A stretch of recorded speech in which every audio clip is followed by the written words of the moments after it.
Good morning, everyone. Suzanne Taylor-King here with another Friday episode of Unlock Your Way with STK. And we are here today with Ashley Bright, the message fixer. And I just have to tell this quick story about scrolling LinkedIn and finding this guy with the yellow glasses and the awesome LinkedIn profile when I looked at it.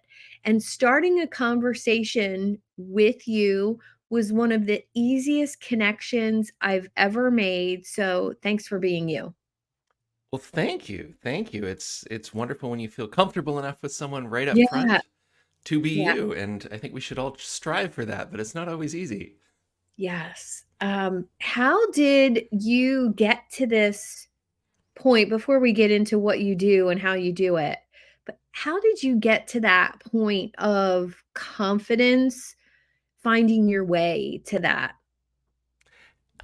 It's an interesting question because I have this similar conversation sometimes with others in the space, and uh, I think a lot of it is through trial and error.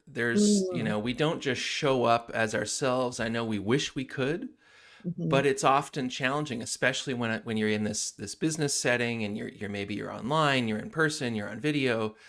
And so I've just found over time I became this brand.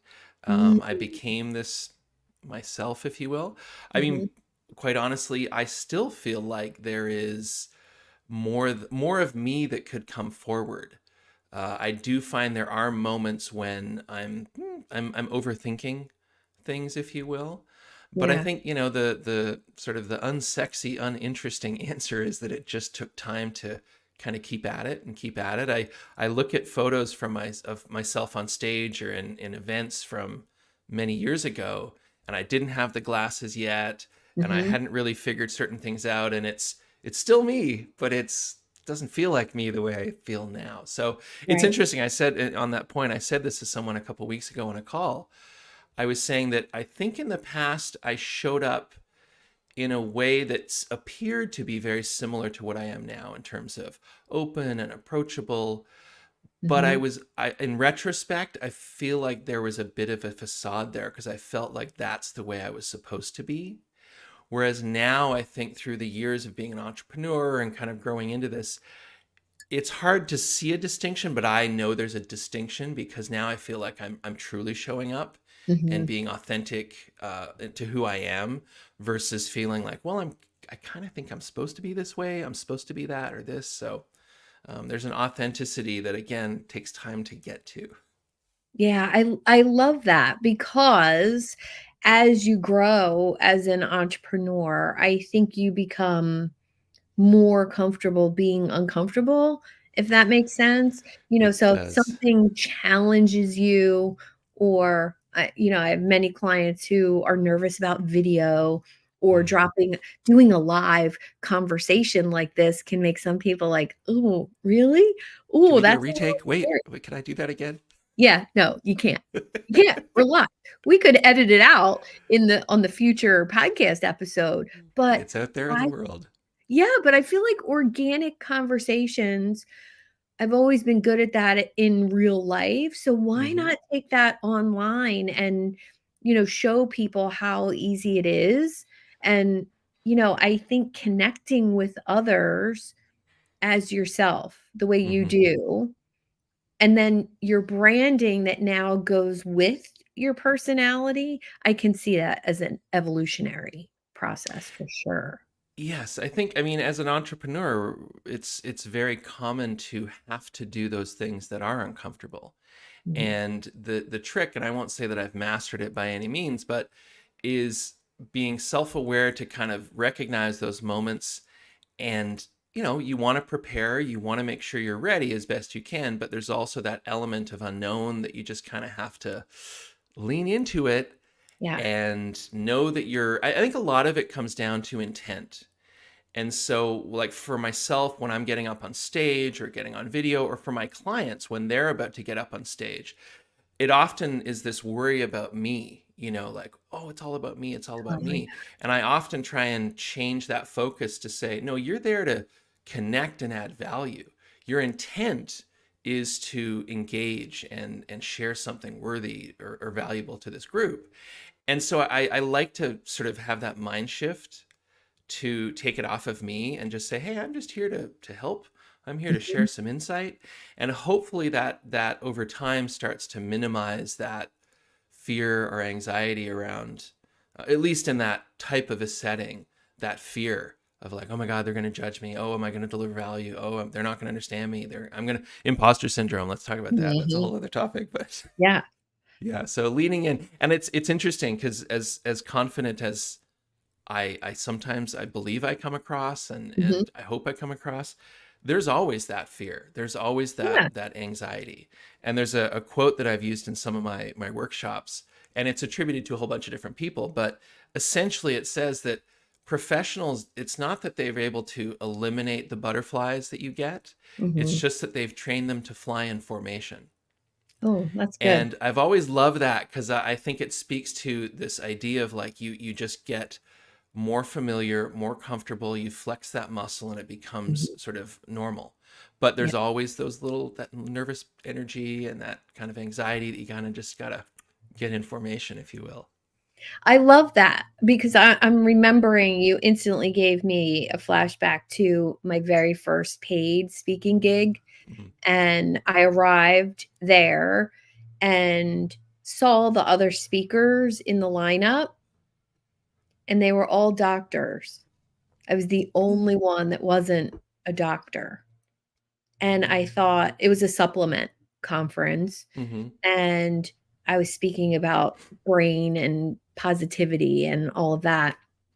And I thought, "Oh, I'm changing my talk." Like, right now, I'm changing my talk, and, I'm talking to myself in my own head like, "What are you, Yeah. crazy? You prepared for this talk, you have note cards, you have slides." And I'm like, "No, out the window, out the window. If all the other speakers are doctors, it's going to be scientific and dry. And I, I'll dare say, most of them were a little boring, didn't know how to engage an audience, were used to speaking at medical conferences, Mhm. right? I thought, this is my chance in my red leather pants to be different and bold and make the audience laugh, have them stand up and get engaged, and I I was so inspired, nervous, very Mhm. nervous, but truly inspired to throw away the note cards, and to this day, never use note cards for that very reason, allowing the audience to kind of inspire where the information goes. That's great. I mean, that's bold. And I mean, come on, like there's a line there, this is my Mhm. chance in red leather pants. Like that's a quotable, that's a quotable moment right there. Um, but that's brave. But Yeah. that's where the growth happens. To Yes. have those Yes. moments of uncertainty and then shift to a place of ultimately triumph or opportunity. Mhm. And that's one of the things too. When I talk about like public speaking, is that inherently your body is trying to protect you. That's where that anxiety, that fear, all those things that happen when you're up on stage come from. Mhm.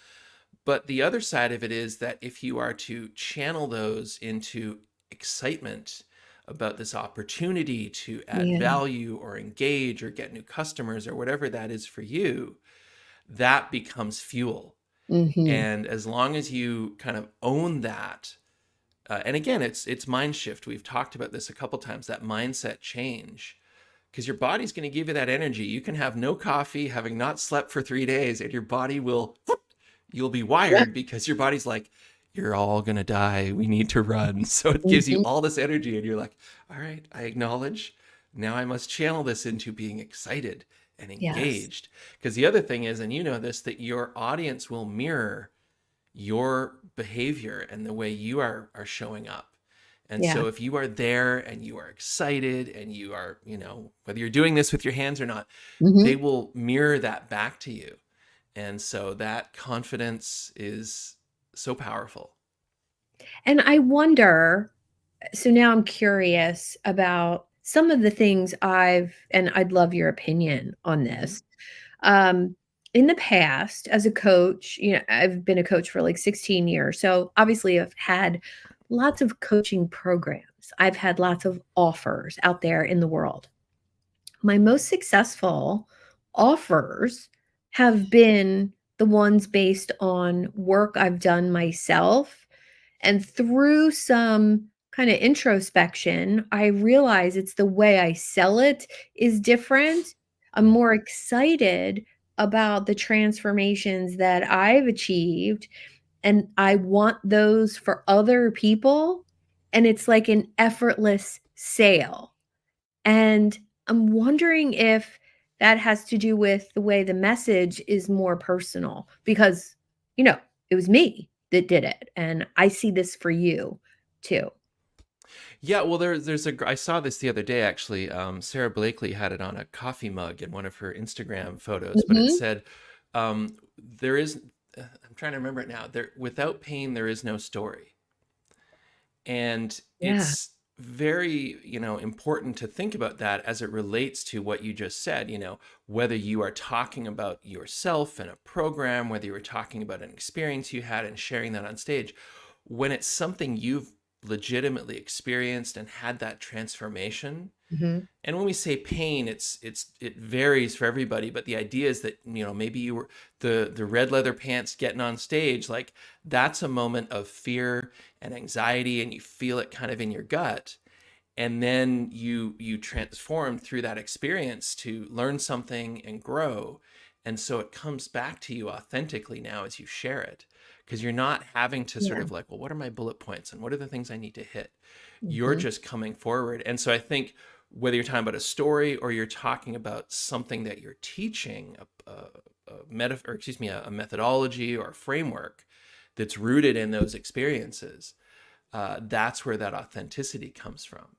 And the challenge is, from a public speaking standpoint, I mean, this is something I hear many times from my clients is, well, I don't really have a story that fits that, or I Mm. don't really know if my experience is relevant. And oftentimes it's absolutely relevant and invaluable. But the where I come in is help them identify that in their experience and bring it forward and say, yes, this is applicable to this business Mhm. setting, this presentation, this meeting, but then put a little bit of structure around it so Yeah. that it's clear in their own mind. And that's where that work comes in to develop it. But again, it's rooted in an authentic experience you've had. All we're doing is helping shape it a little bit, and so that when you get out there, kind of like, well, there's these 5 points that articulate this story or this experience, and I just need to make sure I hit those. And each time I share that, it's going to be a little different because it's coming off as it's authentic, it's honest. Yeah. And so I'm not scripting it, I'm not reading from a script in my head. I am just sharing a story and or an experience. And that's where, I often say that when I work with clients, I'm really just kind of adjusting some dials. You have the knowledge, you have the experience, you have the things that are valuable to share, but I'm just going to help adjust a few things so that it Mhm. connects in the right way that you want it to, and it puts people sort of in the right frame of mind and the right mood to continue that momentum of the conversation. I love this so much because it's so in line with an activity that I have so many of my clients do who don't see the value in Mhm. stories, and they often ask, Suzanne, where do you come up with all these stories?" Well, I mean, they're all true, but I've worked on what stories are relevant, in the business world, and they're in a notebook, and I Mhm. bullet pointed the stories, like, exactly what you said. I forget who I learned it from. A public speaking coach, like, years ago, said to come up with 25 or 30 stories from throughout your life and bullet point them, just so you don't want a script because then the story sounds the same and robotic, like, every single time. And I have noticed such an increase in engagement with other people because I have that ability. Mhm. I mean, it's a Yeah, great rapport builder too. It is, and that's the thing is I think when I hear someone, a client say, "Well, I'm not sure I have a story," or "I don't know what the story is," Mhm. it's oftentimes, I mean, our minds and our bodies are these repositories for everything that's happened. It's this Yeah. archive of everything that's happened. And so sometimes it is really like taking a moment, either A, to your point, keeping a record of these experiences as they're happening and having that self awareness, which many of us don't, and that's understandable. But then the next thing is, well, okay, can we sit down and either think and talk and work through and you identify these things? I remember a number of years ago, I spoke at a design conference, and leading up to it, I shared, I don't remember whether it was 10 or 20, but every day leading up to the conference, I Mhm. shared a story of my experience working in the design industry as a creative director and an art director. And it was an interesting exercise because I put it out there before I'd really remember, cataloged these stories. And so there's a little bit of pressure on me to remember them, but I knew they were there. And then I made a conscious effort leading up to those days of jotting them down. And Yeah. they're all back there. It's just that, Yeah. obviously they're not top of mind. Mhm. And similar to what you just described, I would put down some very basic points just to remember, oh, yes, I remember that moment happened. And then the client Mhm. said this, and oh, it was really funny, or whatever it was. And then many times I would kind of take a quick look at it and kind of frame it in my mind just very briefly, and then jump on the camera on my phone while I was walking the dog or something and share that story. And Mhm. so it was, again, it was rooted in an honest experience, an authentic moment I had, but there was a candid quality to it because I didn't have it all scripted Yeah. or rehearsed. And that's, we all have that ability. We all, I joke that if you've made it past birth, you have stories to tell. And Yes. so there's something in there, and they're all human experiences are connected and relatable. And so it doesn't matter whether it's something that happened in little league when you were 6. There's something valuable there that you can relate to, either your experience now as a business Mhm. leader, or you can create an opportunity for someone on your team or someone in your audience to see themselves in that experience. And it's an Yeah. opportunity for them to realize that, like, oh, it's okay to struggle, and then to have that realization and that overcome that challenge. Mm. And that's really what it is. We talked about, it's about pain that you then go through, which creates a transformation in who you are. And that's the story. And that's where you learn. And so if you think about that, that's every day. And there's so Mhm. many of those for people, those moments. And they don't have to be these giant sort of Yeah. illustrative experiences. It can be, just a little experience, that moment. You're like, oh my God, that's hit. Well, I remember I love telling funny stories. There's something, at least for me, about making other people laugh that's just one of the joys of life. And I remember being, in high school and wanting to move to New York City to be on Saturday Night Live. And my mom said, "You can't do that. Like, there's no way you're gonna." And I thought, now I think back, and I think I totally could have done that. Mm.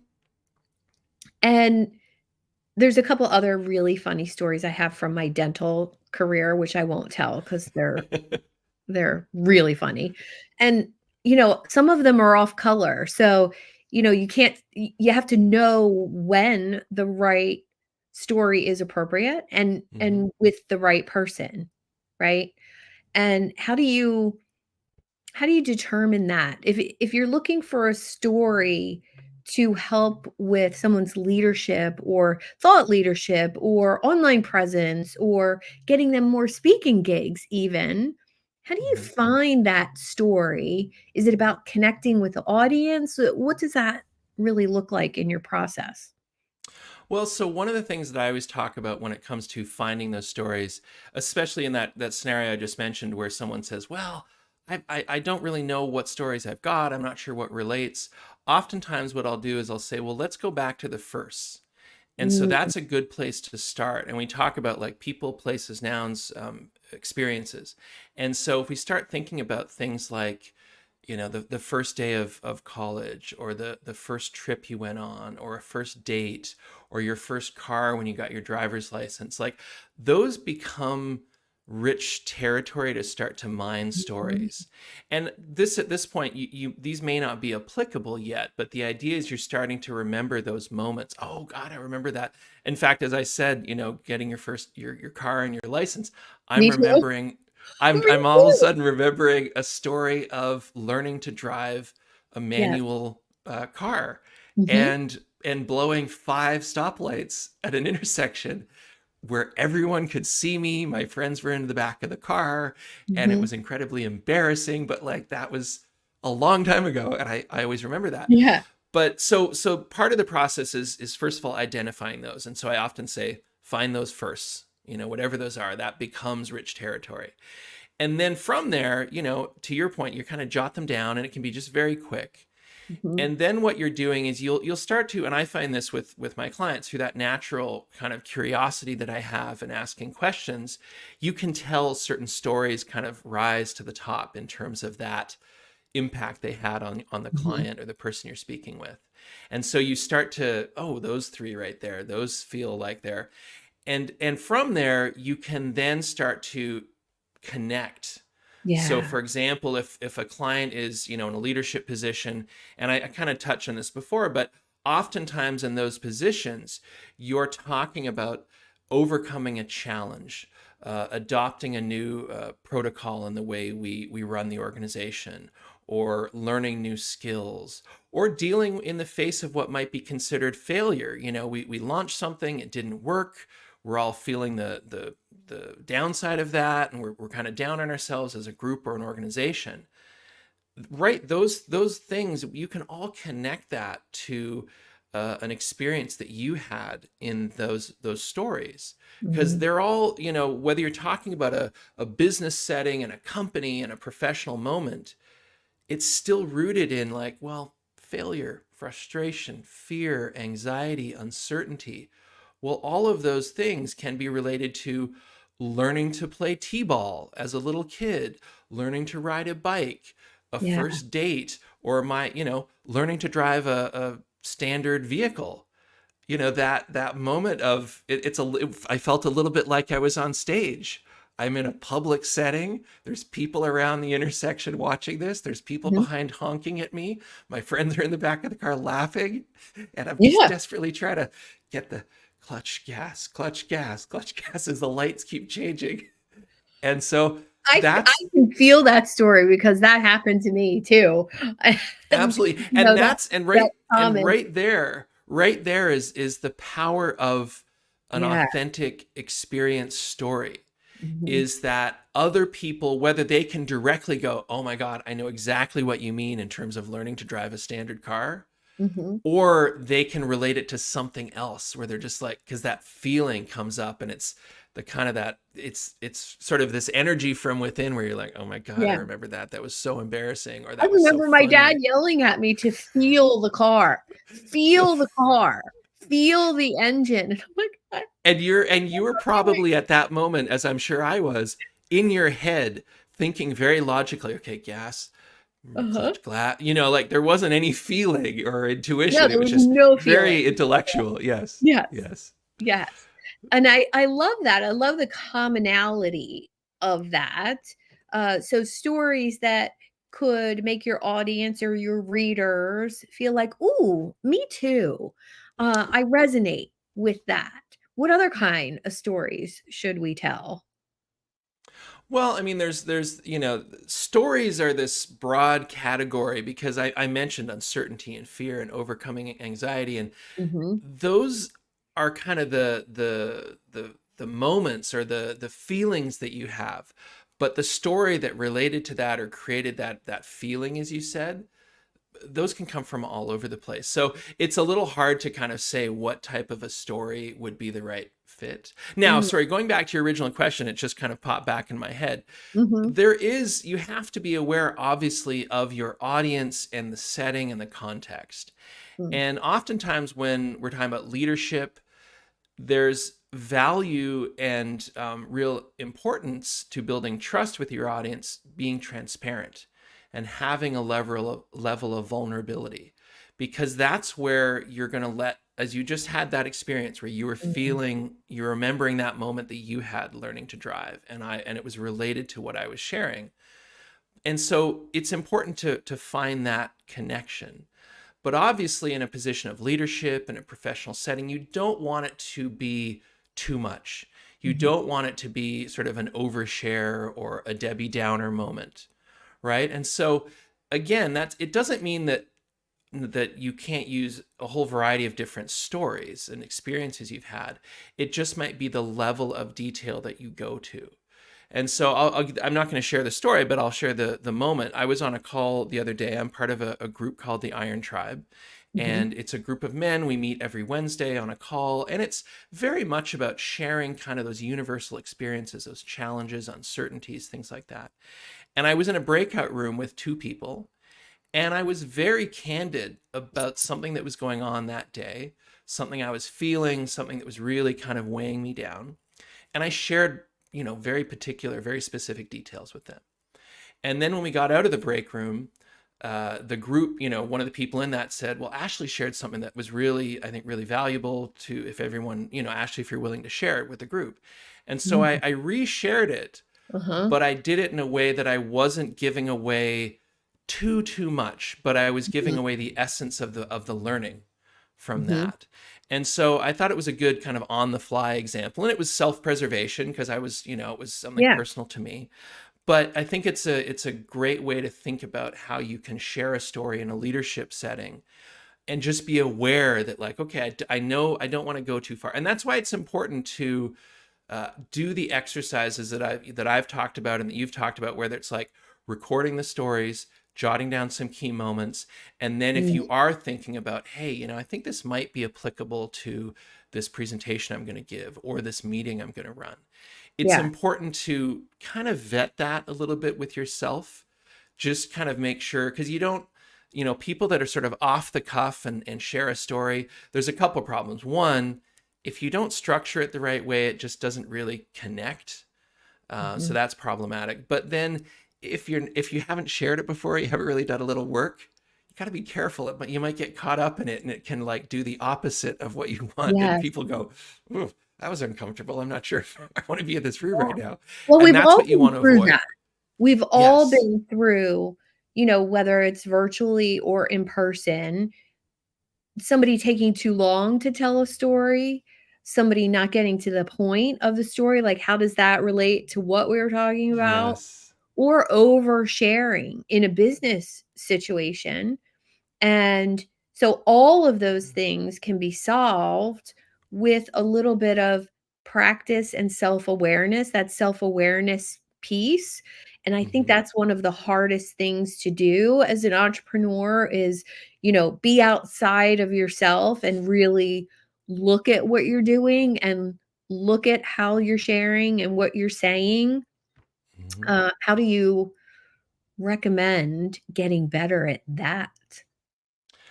Well, I think it's like so many things that I often think about. I mean, there's so many parallels I find with working out and health and wellness.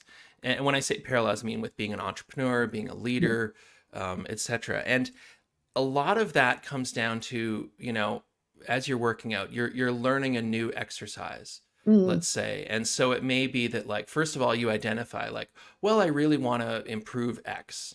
And so maybe you go out on YouTube or you go on Instagram or something, and you learn, oh, this is a new technique or a new, whatever it is. And Mhm. so it's that process of research and investigation. And then you start to integrate that to your workout. And so you may try it, and the first time it's maybe a little awkward, and your form isn't quite right, and you don't have the right weight. And so it's sort of, there's an uncomfortableness to it. But over time, you start to kind of get in the flow, and it works. You know what weight it is and where does it fit in the course of your workout that day. And so eventually it just becomes, like it's a muscle you flex. It's integrated.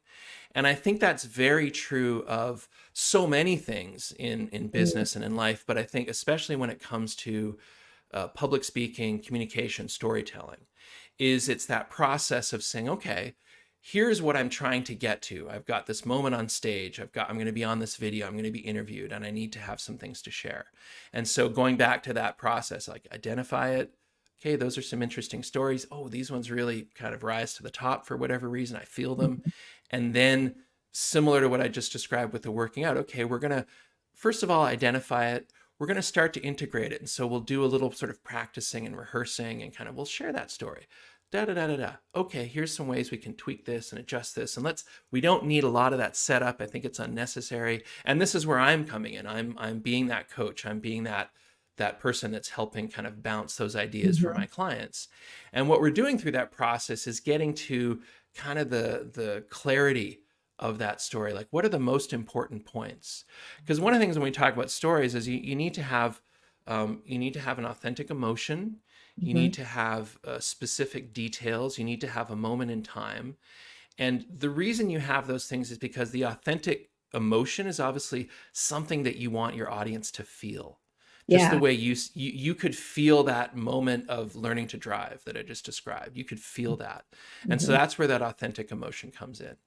And then having those specific details are important because it starts to create a mental picture for who's listening. And so when you start to bring those pieces together in a story, the point is that you don't have a big long setup and people didn't get it or they can't relate and you missed the punchline and you didn't have that emotion.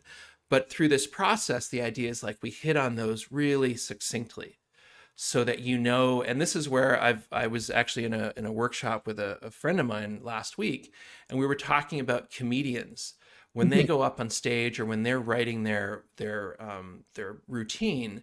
He was referencing sometimes you'll literally, whether literally or figuratively, you kind of put sort of 5 words on your hand.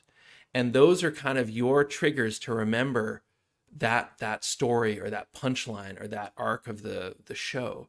And similarly, what we're going to do is we'll identify the story. We'll figure out which ones resonate. We do some of that writing and rehearsing. Okay, here's the authentic emotion. We need to hit on that. And then there was that detail about the fluorescent light, kind of flickering. That's something we can all relate to. And so there's a strategic quality to then crafting that story. And then once we've done that, then it becomes sort of the opposite. Now we're kind of simplifying it. So it might come down to one word, like learning to drive or statement, learning to drive, or in my case, Volkswagen Bug, because that was the car I had. And so that might be enough if I'm... Stop. I did. Yes. Me too. There you go. My dad had a Kelly Green Volkswagen Bug. It was a 67 Volkswagen Bug. It was his little dream car, and that's what he taught me to drive. I'm gonna blow your mind here because I'm pretty sure, I'm trying to remember, the Volkswagen I had, Volkswagen Bug, and I'm pretty sure it was a 67. It was a 67, but it wasn't, it was like flat white. I think it had been primed and then never painted. Okay. So, but there you go, 67 yes. Volkswagen Bug. And so, this car, my dad had it forever because, I'm learning to drive in 82 and it was his baby, kept it in the garage and it got stolen right before I got my driver's license and I was devastated. Wow, that sucks. It did. It did. Probably a dune buggy somewhere. There you go. That's incredible that we learned to drive a stick shift in the same type of car. Exactly. And it's funny to now sort of bring it. I know we've gone completely off track on where I was going, but sorry, I had to. That was incredible. Incredible. To bring it sort of back around, my son, who's my oldest, is 17. And he, for the last year, he's just been absolutely like consumed with cars. And what about this car? And what about that car? And it's funny because last night he was like, what about this? This is really cool. And I think it was maybe a 68 Volkswagen Bug, but it was all nice and cleaned up and stuff like that.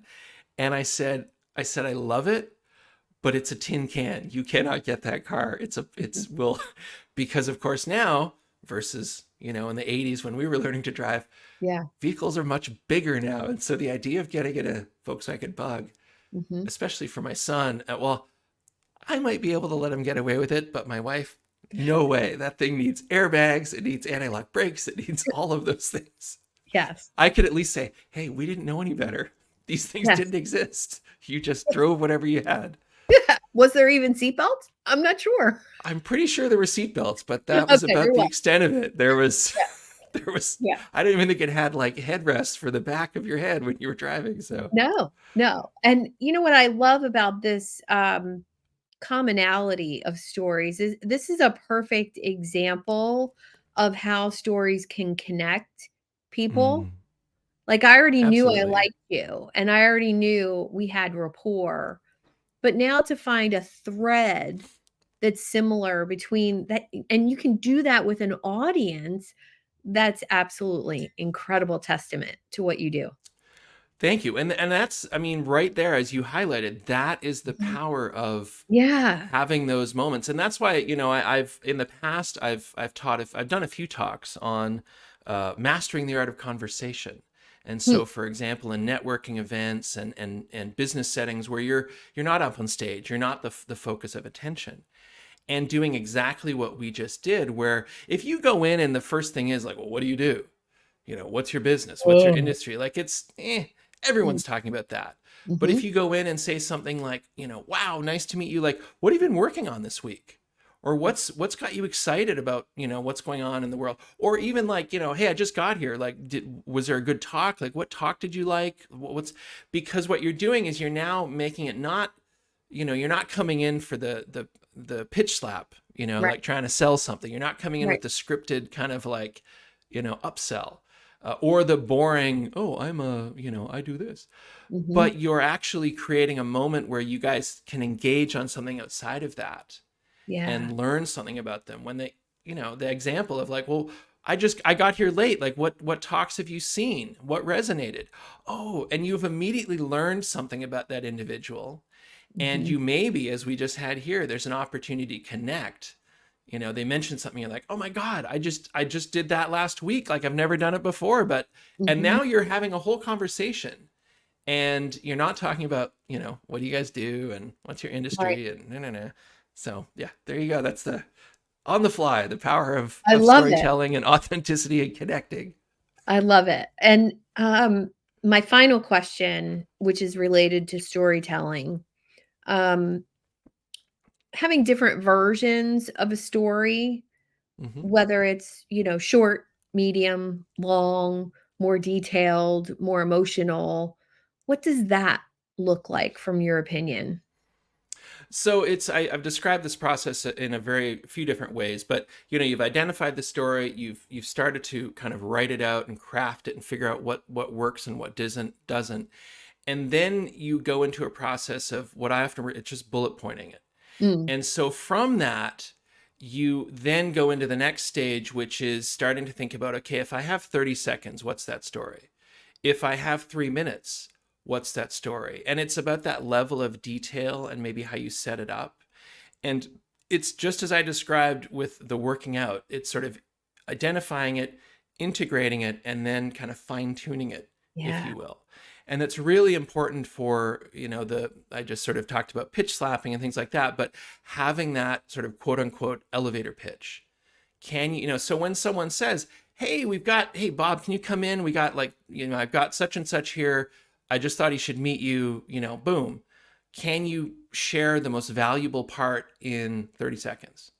mm, Or hey, why don't you join us? We got about 10 minutes left on our meeting. I'd love for you to share what you're working on in this new quarter, this new project. So okay, great. I can set it up. I can spend a little more time. I can, you know, spend five yeah, minutes or 8 minutes. And so it's really important to have that level of understanding and clarity. And this is where oftentimes I work with a lot of technology companies and a lot of leaders in the technology space, mhm, which it can be very convoluted. Talking about technology, it can be overwhelming and that kind of thing. And I'll often have clients, they're like, I don't really know what to say. And mhm. so they will double down on what they know. This is survival, this is natural. Oh, And yeah, so if you haven't, for example, identified, hey, I've got three great stories that I can tell. One of them is about a personal experience I had, one of them is about a customer experience with my product, and another one is about, you know, someone on my team, let's say. If I haven't, as someone who's up there speaking or leading a meeting, or say, for example, going out to meet with investors, which is a lot of the clients I work with. If I haven't done the work ahead of time to know those stories exist, first of all, and then Mhm. I've crafted them a little bit, then when I get up there, I'm a deer in the headlights, I'm Yeah. uncertain. And so what do? I start talking about my technology Mhm. because I know it backwards and forwards, and Yeah. that's what I'm going to do. The problem is that if I'm talking to someone who isn't steeped in that industry, who isn't steeped in that technology, I'm immediately creating a distance between them. I'm Mhm. not connecting. They don't understand. They may feel like, oh, gee, I feel stupid. I don't understand what he's talking about, but he keeps talking about it like I should. And Mhm. so it can be it can do the exact opposite of what you want. And oftentimes that's born out of fear and anxiety that the person speaking has.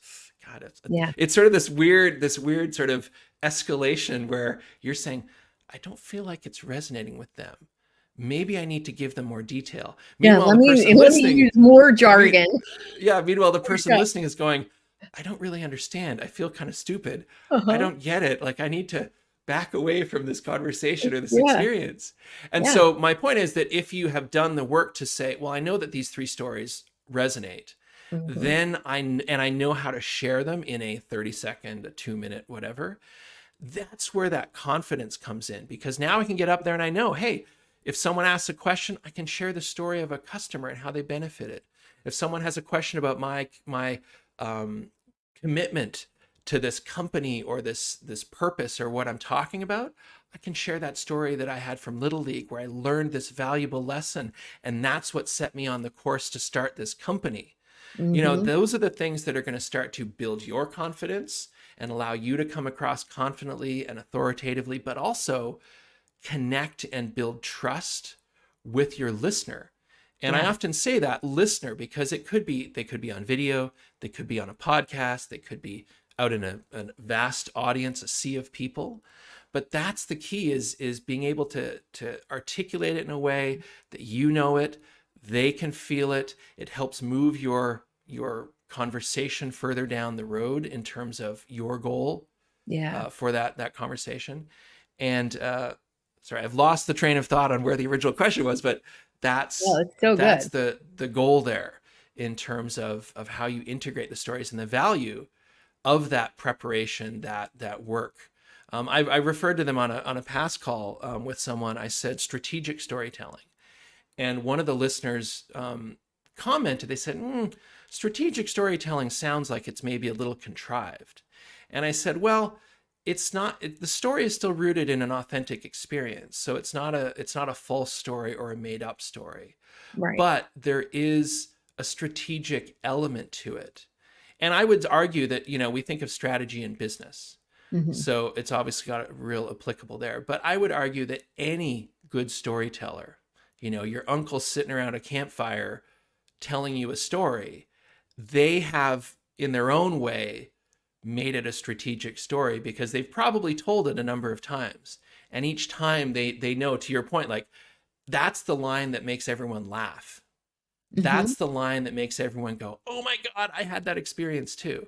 And Yeah. so you naturally will go, well, that worked last time, I'm going to keep that in. And that's where I talk about strategic storytelling. It's I still love it. authentic, it's still honest, but Mhm. it's done in a way that, we talked about comedians earlier. I mean, Yeah. comedians rehearse, they refine, they test, they tweak, they adjust, so they know exactly where that line's going to hit and how Mhm.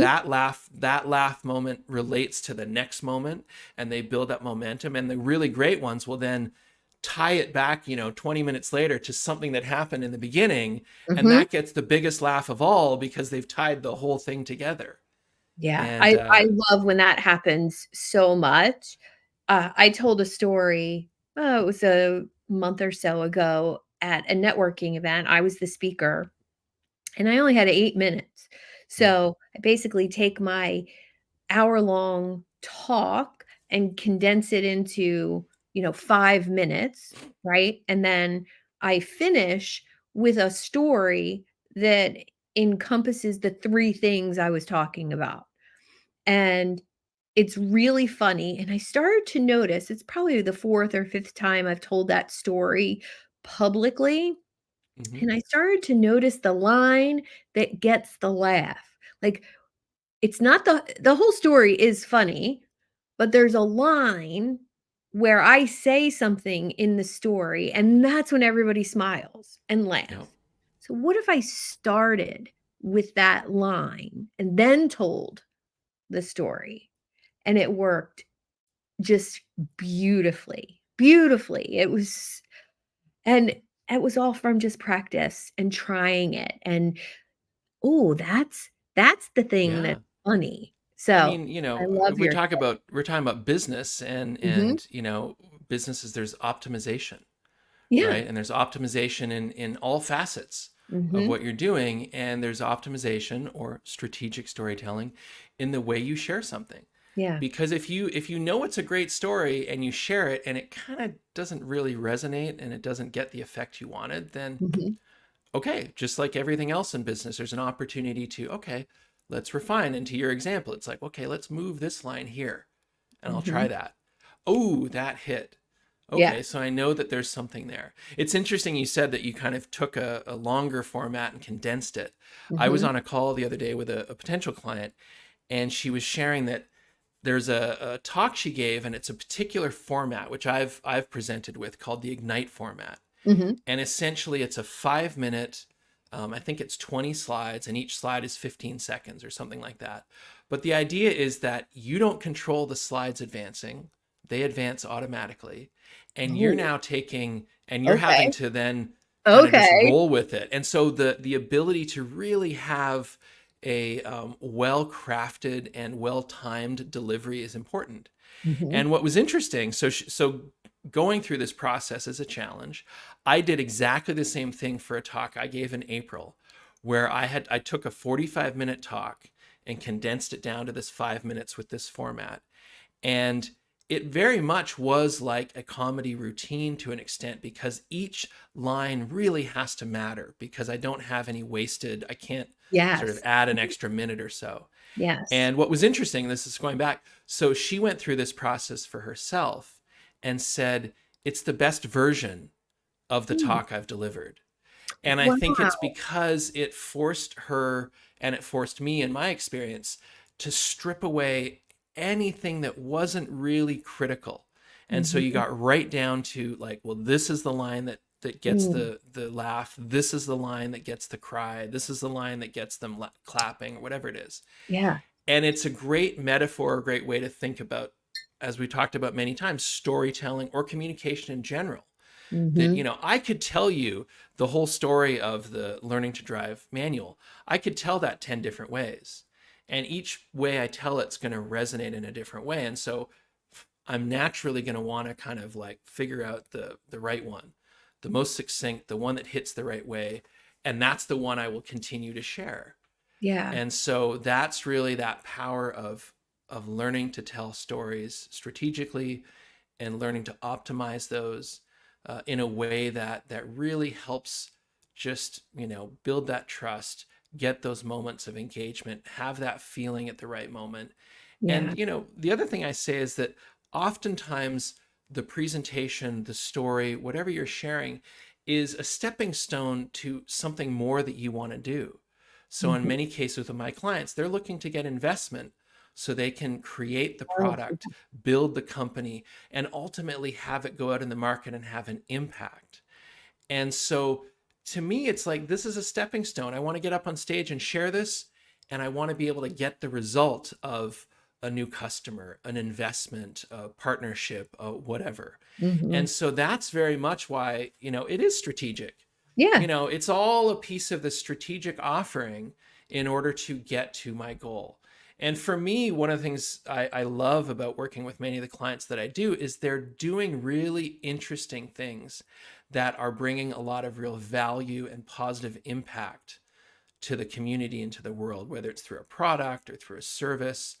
And that's what I love is, mm, can I help you adjust a few dials in how you communicate so that you can get the result you need from that conversation, most love that, importantly, and then have that impact. And this is a way, sort of to bring it full circle, this is a way that I have over the last 10 years in my business tried to sort of, I don't want to say redeem myself. That's the wrong way to think about it, but know that I'm adding value. That I have a ripple effect. purpose. Yeah. Exactly. I'm not just, and I say, when I joke about redeeming myself, I was a creative director for many years, and nothing against creative directors, but I often in retrospect felt like I helped Microsoft sell stuff. I helped Amazon sell stuff. Like no one was living and dying by what I did. It wasn't critical. And so what I've tried to do is really align myself with, interesting clients that are in an interesting space, that are doing challenging things and Mm, dealing with things that will really be transformative and beneficial. And so ultimately they're having impact. And that's what I do, and that's what I love. And as you know, I have a yeah. podcast called the Impact Tribe Live, where I'm showcasing people that are having an impact, and that's what I want. It's about getting that result, bringing that value, and it's why I host workshops. It's why I do a lot of what I do. Yeah. Well, it's totally apparent that you love what you do.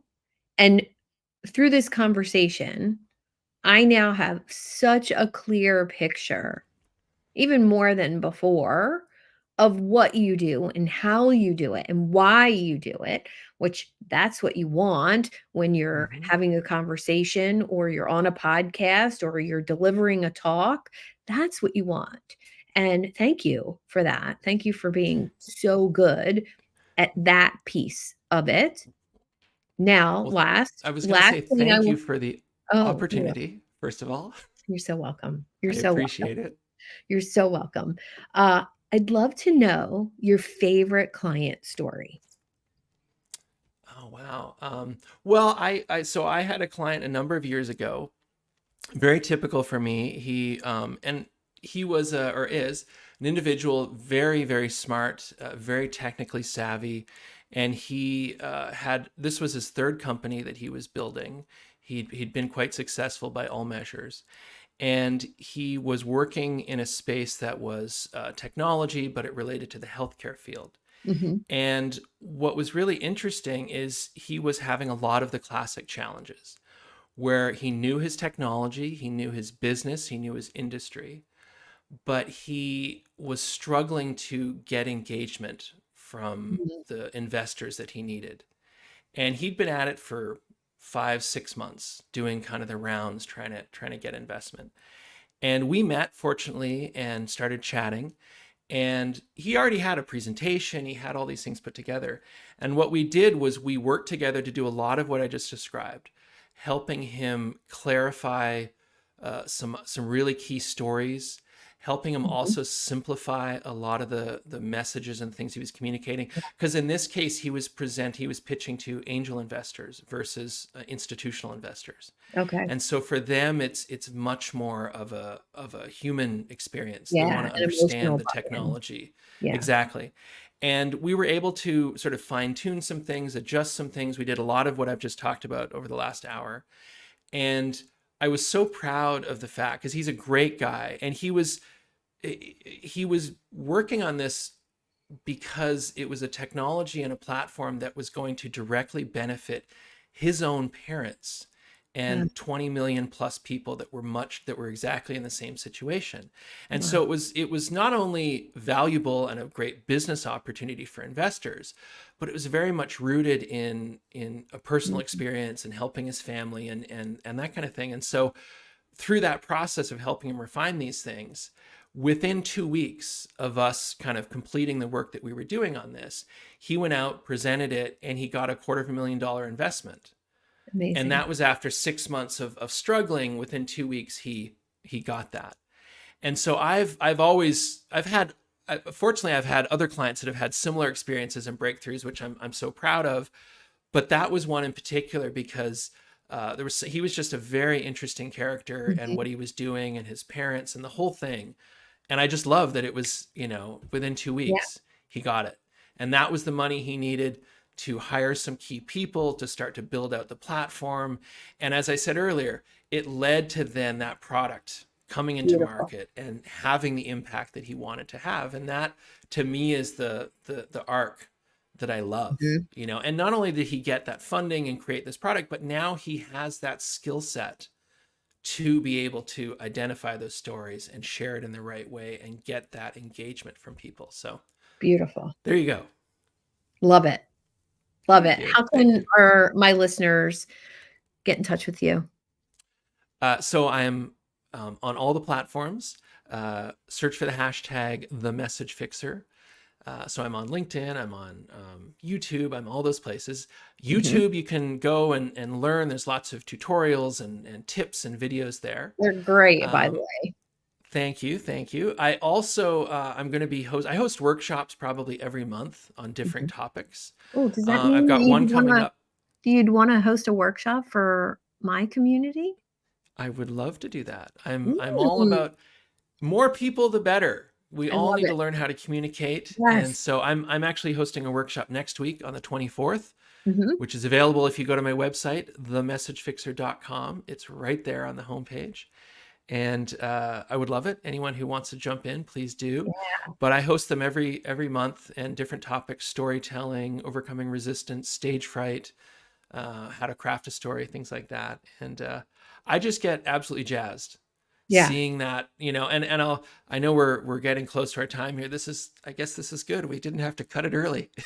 Didn't give you the Yeah. hook, Well, it's but so nice to have a conversation and not have to cut it off early, so thank you. thank you, I'll Ashley. very quickly. So I had an experience. I was given the opportunity. This is in 2008 to host a workshop at a Mhm, design school up in Seattle. A friend of mine ran, and it was on public speaking and communication.